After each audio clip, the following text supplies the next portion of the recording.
Maryland basketball has the best front court in all of college basketball.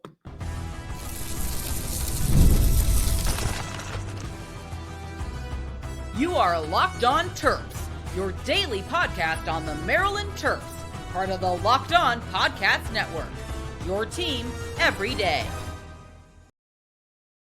What's up, everyone? I'm Tre Moore, host of Locked On Terps, part of the Locked On Podcast Network, your team every day. And I'm also doing work at InsideBlackandGold.net, so make sure you guys check out InsideBlackandGold.net for all your latest Terps news. And today's episode is brought to you by FanDuel. You can start the season with a big return on FanDuel, and new customers can place a $5 bet, and you'll get started with $150 in bonus bets if you win your first $5 bet. Just visit FanDuel.com to get started.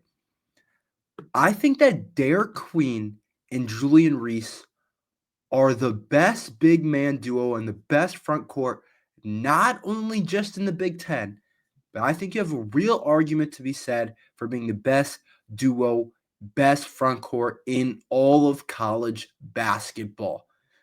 What we watched on Sunday against Villanova was a Maryland team winning a game where they had to rely on those two guys. They got production from other people and were much more balanced than we were last year all across our whole entire team. I love our team this year. I'm really excited about this team. I can really watch these games and not feel like I'm watching a team that's honestly sorry, like I did last year, where I was like, this team's just not that great. This year, I think we have all the tools in the world. And I think, to me, it starts and ends with that front court that Maryland basketball and Kevin Willard has brought back, and and Derik Queen and Julian Reese. Those two together are scary. Those two together are the best duo, best front court duo. I'm not going to say the best duo, but the best front court duo in all of college basketball. When they're both playing at a high level, it is really difficult to beat this Maryland team. It just is, because when they play together at a high level, when they run some of their sets, their high-low stuff, it's a scary thing, and it's really tough to beat us as a team. And I think that showed with our 1-point win over Villanova. We needed both of those guys in order to win that game. We absolutely needed both of them, and they both stood up to the plate and played. Both of them had, I think you could argue Derik Queen had a better game in his first game that he played, where he had the 20 rebound game with the 20 points as well. But I think against an actual opponent, when you consider Villanova being an actual solid basketball team, and I know Villanova has some bad losses this year, but I still consider them the first big-time basketball team that we have played this year. Considering that fact, I think it was the best game that Reese and Queen had. Best game by far they had together, and they both went off. They both played a lot of minutes, and they both played at a really high level for Maryland basketball. They were both efficient. They both rebounded. They both had double-doubles, which is a huge thing. And when I think of them as the best duo, I don't just think of it as scoring. When I think of them as the best front court in all of college basketball, I think of legitimately everything when it comes to those two. I think about scoring, obviously. That's the first thing you kind of think of usually. Both had really solid game scoring the basketball. Julian Reese had 18 points, but both were efficient doing it. Julian Reese had 18 points, 8 of 12 from the field, 2 of 3 from the free throw line. That's an efficient game for Julian Reese. Derik Queen was also pretty efficient, 9 of 14, and you can clean up the free throw line a little bit, 4 of 7 from the free throw line, but 22 points, and there was multiple points down the stretch where we needed Derik Queen to get us a bucket, to bail us out of some stuff, to keep us in the game, where I'm watching this kid, Eric Dixon, go absolutely crazy, and Derik Queen is right there play-by-play, continuing to match his plays at the beginning of the game. And there's that one dunk Derik Queen had where he drove to his left from the three-point line, took a couple dribbles, and almost dunked over someone. he looks like the absolute real deal. He looks like the truth. He looks like just about as good as we thought he was going to be. Honestly, he's better than what I thought. And I came to the year and I told everyone, you don't really need to temper your expectations for this kid, to be completely honest. Everyone's going to tell you, just let him be. He might not be as good as a lot of people think. Let him develop a little bit. He might have some tough spots, which is true.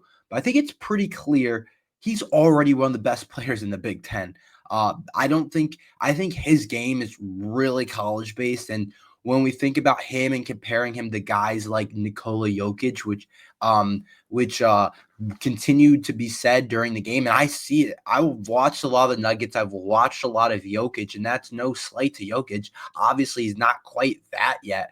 But in terms of his game, in terms of how he plays, not being like a freakish type of athlete, not being a guy that jumps out the gym or anything like that, he's a guy that just knows how to play basketball at a really, really high level, has a really, really high IQ, and as well as really good footwork. He's not necessarily the most explosive guy, but he makes up for that with top end footwork. And it's a part of the reason he's such a good player is because of how his feet are, how he has diversity in his game, what he can do. He's so skilled, and I think that's what makes me believe he's one of the better players in the Big Ten already. I think he's definitely going to be in the race for a Big Ten Freshman of the Year. Everyone told me those two Rutgers kids are going to win it. Sure, those guys, Dylan Harper, Ace Bailey, are going to be right there too, but Derik Queen as well. And that's part of the reason why I think Queen and Reese make up the best duo in college, best front court in college basketball, because we have a kid in Derik Queen that's going to go to the NBA, that has a game like an NBA superstar like Jokic, which fits really well in college basketball. Let me tell you, Jokic would absolutely dominate college basketball. Like, there's specific players that are made for college basketball that aren't always going to be great pros. And obviously Jokic is the best example of that. And I'm not saying Derik Queen's not going to be a good pro, but I'm saying his game is built for college basketball, not being the most freakish guy, having really good footwork, being able to do a little bit of everything. And that's what excites me the most about Derik Queen specifically, but Julian Reese coming in as a senior, coming back. And a lot of people said, can these two guys play together? Can they play together? Because remember, against Marquette, we had to go into a 4-round one. We had to switch it up because the two big man lineup wasn't really working. But these two proved last game what happens when they both play together, combining for 40 points, each having 10 rebounds. That's some really cool stuff for Maryland basketball. And Derik Queen also had 5 assists. He had 22, 11, and 5. That's a pretty cool type of stat line for Derik Queen. And Julian Reese also really high level. And I think when you look at those two together, you say, who's better than them? I don't know if I can name a front court off the top of my head in college basketball. And maybe I'm not an expert this year on all the other teams. I know Maryland's team really well, but tell me in the comments. I'm curious, what front court do you think is better than those two guys together? Because individually, there's not a lot of better players, better front court players than Reese and Queen. You got to look at the kid Hunter Dickinson at Kansas, of course, and there's a couple other guys that are really high level, but these two together, I don't know who is truly better than Queen and Reese down low for Maryland basketball. And they're going to lead us this season. And it's not just on the offensive side of the floor. They also did big things defensively. Derik Queen had multiple possessions. And I know it's tough saying this because Eric Dixon went absolutely crazy for Villanova. But Derik Queen had multiple possessions where he stepped up against Eric Dixon and made big stops. They also, Julian Reese also had 2 blocks, which were big blocks. He had one on Eric Dixon, which was really important during the game. And then Derik Queen also had a block as well. And when you look at it, those two guys defensively can be anchors down low.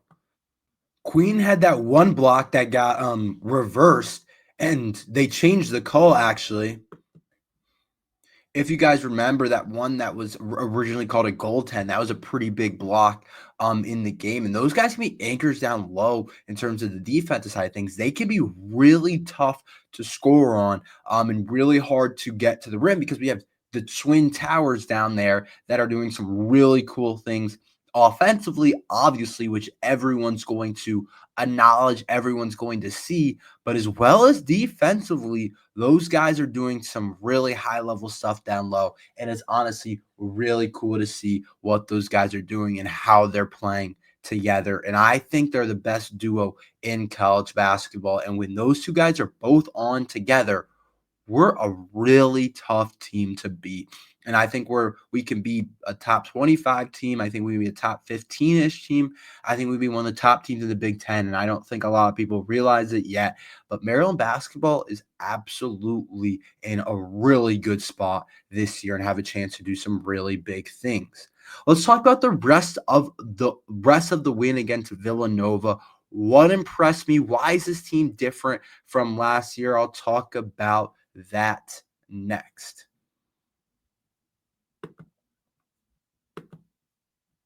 Get ready to tackle the NFL action with FanDuel, America's #1 sports book. Because right now, new customers can bet $5 and get $150 in bonus bets if you win. The FanDuel Sports apps gives you everything you need to place live bets on the NFL all in one place. So when you get the hunch in the middle of the game, you can check out the latest stats, view live play-by-plays, and so much more on the same page where you place your bets. Just visit FanDuel.com to join today. You'll get started with $150 in bonus bets if you win your first $5.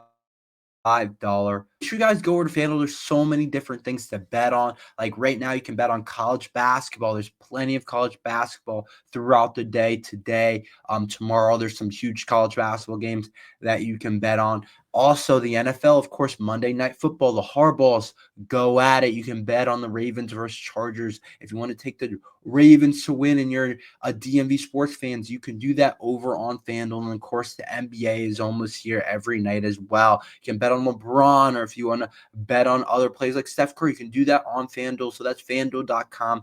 Never waste a hunch and make every moment more with FanDuel, an official sportsbook partner of the NFL.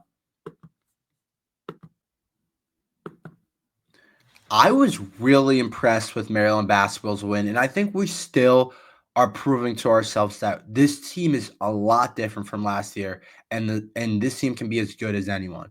Let me tell you a couple different things that I realized throughout this game. This team, like I kind of just said, this team's a lot different from last year. It's not the same team. It is much more balanced than last year, and we have no idea who is going off. We know Queen can go for 20. We know Julian Reese can go for 20, but Rodney Rice can go for 22. We know that Celton Miguel in a random game can go for 15. We know that Deshaun Harris-Smith can come off the bench and do some big things. We know that Jacoby Gillespie, that's the name that's escaped my mind. Even though he didn't shoot the best, we know he can go for 25 any single game. And they have a team that is filled with a bunch of guys that can really score the basketball this year. And I think that's really a special thing.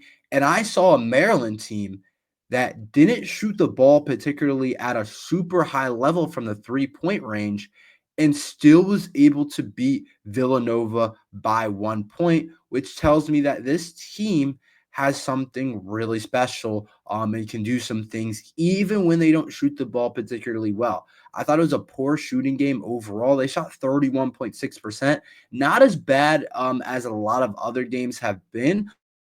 That shot making was because of Rodney Rice making 3 threes, but we only made 6 threes and we still beat Villanova by 1. And I think when I look at that, I say, okay, this team's a little bit different than last year. We weren't the best shooting team last year, and I think we're a much better shooting team this year. But we can also win games just by playing those two guys, Julian Reese and Derik Queen, and not having to make 10 threes in a game and not having to shoot the ball at a really high level always, because those two guys are going to dominate inside. And I think that's something that is really special. I also think that making the change of Rodney Rice to the starting lineup was the best thing Kevin Willard could have done. Rodney Rice played 34 minutes, so played most of the game. he's our best pure shooter on the team, I think. And I don't think you could argue that any other way right now. In terms of pure shooter, in terms of a pure scorer, him and Jacoby Gillespie, you could argue in terms of pure scoring, but Gillespie's more the point guard. Rodney Rice is more of the two guard, and he's just going to fill it up for us. And we didn't have this last year. I think Jameer Young compared to what Jacoby Gillespie was as a player. I think Jameer Young was obviously, I think he was a little bit higher level than Jacoby Gillespie last year, but I think that Jameer Young and Gillespie were similar. And then, of course, you had Julian Reese last year, but we didn't have a third guy in terms of a guard that I felt could really score the football. Like a lot of times, Deshaun Harris-Smith, we depended on for buckets, and he couldn't really get it done. And of course, now he's not even in the starting lineup. No slight to him. He's still getting plenty of minutes for Maryland basketball. He still played 15 minutes, still had an impact on the game, did a lot of different things well, had 3 assists, 4 rebounds, and I think he's really flourishing in that role of coming off the bench. But we didn't have a two guard like Rodney Rice that could make 3 threes when we needed it and make all his free throws and really help us in a game and have 16 points where we absolutely needed it. And I think that's huge. I also want to say this. Villanova was a little bit, they were misleading this game, and we played one of the best individual performances you're going to see this year in college basketball with Eric Dixon almost scoring 40 points. I think that we were much better. I'll say it again. I thought we were better than Marquette.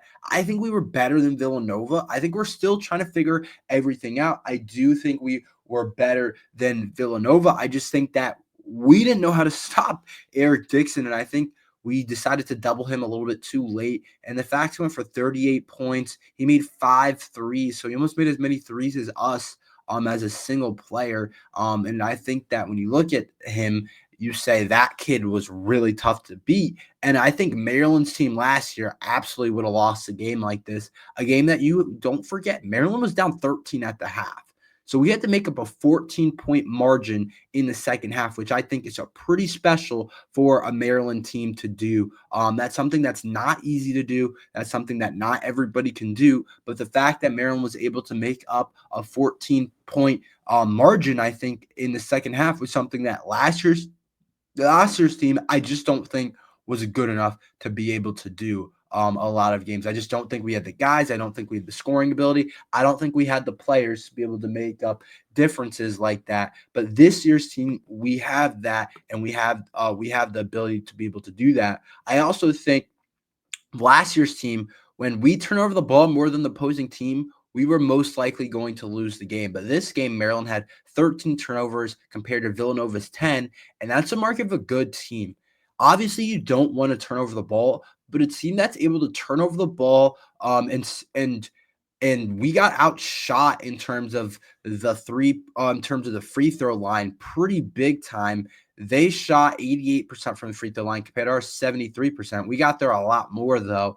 And for us to turn over the ball more, them shooting a higher free throw percentage, them shooting the same 3-point percentage as us, and us still winning the game, I think is a mark of a good team from us. I also think that we're doing a really good job on the glass. We out-rebounded them by a couple, and I think we're just doing a lot of different things more. And I think this team is really balanced. I think we have a lot going on, and I don't see any reason for us not to be as good as anybody this year in the Big Ten. Maryland football is just sad right now. I'll tell you about that next.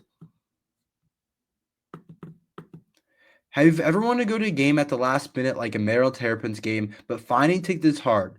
I've been there before. Buying tickets to your favorite event shouldn't be stressful. Gametime is a fast and easy way to buy tickets for all the sports, music, comedy, and theater near you. With killer deals on last-minute tickets and their best price guaranteed, you can stop stressing over the tickets and start getting hyped for the fun you'll have.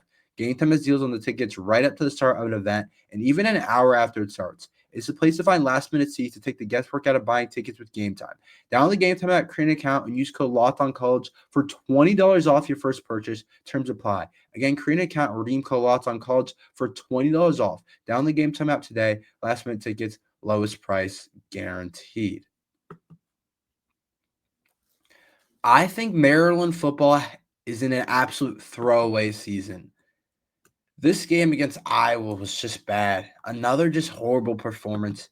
And I don't even know what to say anymore. I'll talk more about this game tomorrow, but it was just embarrassing. And I think a lot of different things just went out the window when we talk about Maryland football this year. First of all, we're no longer going to be bowl eligible.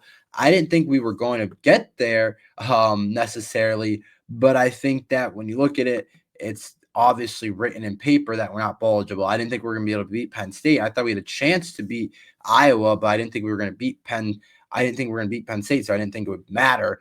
But we keep just getting dominated. Like there's no other way to say it. We lose by 16 to Iowa in a game where it was only a 4-point line. So I like to keep the line and what Vegas thinks in mind to see, are we overperforming? Are we underperforming? And we underperformed again.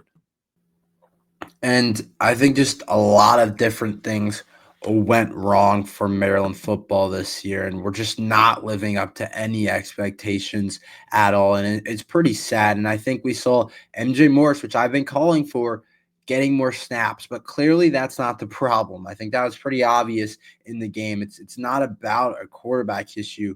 Our team through and through is just bad right now. It's bad. And Iowa jumped out to a 13-0 lead against us in the first half, and that can't happen. We can't score zero first half points. That just can't happen. That's just not good enough. You got to put in a better effort than that, I think, for Maryland football. And I just don't think we're very good right now. And I think we have a lot to work on and a lot of things to fix in the offseason. I think this last game against Penn State, you just got to get through it. I'd just like to see us get through it healthy, play some younger guys, see what happens. But I'm not really expecting a whole lot. It's just sad because it's senior day and we got guys that have done some really good things for our program. And it's like, it doesn't really mean a whole lot. And there's obviously individual performances that were good for Maryland football, but as a whole, it's just not much good stuff. I think that's what you got to say. And I think Coach Loxley, I'm telling you, just this season was just not what we wanted it to be. We saw MJ Morris, like I said, play, but clearly, like I said, it's much more than a quarterback issue because those guys up front can't block. He threw 2 interceptions. It's just like there's way too many problems with this team for any quarterback to be expected to play well. No quarterback is going to play well in the Mike Loxley system right now, even though he continues to say it's quarterback proof, but we can't do anything. We can't run the ball. We can't pass block. So how are we supposed to do anything? It was just a bad game overall. We didn't get much out of our receivers, didn't get much out of our tight ends. We didn't get anything out of our offensive line. The offense was terrible. The defense, I thought, did some decent things. We did get run all over, like I said before the game. I really didn't want us to get run over by Caleb Johnson, but we ended up getting run over by Caleb Johnson. And I'm not spending a ton of time on this anymore because I feel like fans have shifted and a lot of people are more caring about Maryland basketball. Personally, that's how I feel about it. I care more about Maryland basketball at this point, and we only have one more game as a football program, and I think a lot of fans are like shifting their view of it and are like, I'm excited about this basketball team. I'm excited about Derek Queen. And so I've shifted, and plus football season's just almost over. So I've shifted to talk more about basketball because I think that's what is exciting a lot of you, and that's what gets a lot of you guys up. The fact that basketball season is here, and I think the football team, there's just not a whole lot to talk about here. There's exciting stuff coming in next year, star-studded freshman class and everything. But this year's a throwaway year. It was a tough watch. I had trouble watching the game. I'm not going to lie to you guys. I'm watching it, and I'm just like, I don't really want to watch this game very much. And I did, but I just didn't really want to watch the game very much. And I think Coach Loxley has a lot of stuff to think about in the offseason. And a lot of people are starting to say, can you do it without Talia? And I think that's still a huge question. And the Iowa game did not help that case, and not a lot of games this year have. That's all we have for today. Thank you for listening to Locked on Terps. Make sure you like and subscribe. We're here every day talking Maryland football and basketball. So thank you for listening to Locked on Terps.